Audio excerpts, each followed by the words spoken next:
مرة مس في سكول عملت حاجة غصب عنها، ففي شيء ما اتكسر في المدرسة يعني.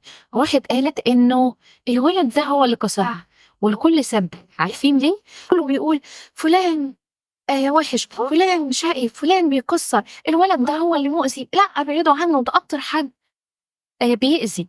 علشان كده لما اتقال حاجة هو ما عملهاش يصدق. وده جانب من الجوانب السيئة في الأحكام. كمان الأحكام بتخلينا مش شايفين التطورات اللي بيعملها. يعني الشخص ده لو عمل حاجة غلط وخلاص احنا حكمنا ان هو كذاب تلقائي، حتى لو هو بدأ ان هو يتغير ويبقى صادق انا مش هصدقه. الحكام مش بس ان ادي فلان صفة وحشة، لا، احيانا لما بديله صفة حلوة كمان ده بتبقى من الحاجات اللي مش مفيدة.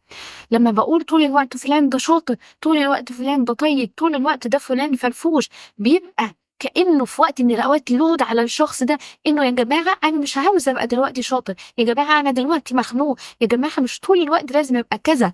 فبيبقى حطينا الشخص ده أو حطينا نفسنا في قالب إحنا مش عارفين نخرج منه. طيب ايه تاني غير الصفات؟ الاحكام في منها النوايا، المفروض والقواعد، وانه لازم كذا، او انه طول الوقت انتوا بتعملوا كذا، على طول انت سايبني لوحدي. مع ان على طول دي هتخليني ما اشوفش الاوقات اللي بيكون ذنبك فيها. او كل الرجاله وحشه، كل الستات نكديه، التعميمات. لازم مع بعض من النهارده نبدا نلاحظ الاحكام سواء على نفسنا او على الناس التانيه، ونبدا نبدلها بالوصف مش بالحكم.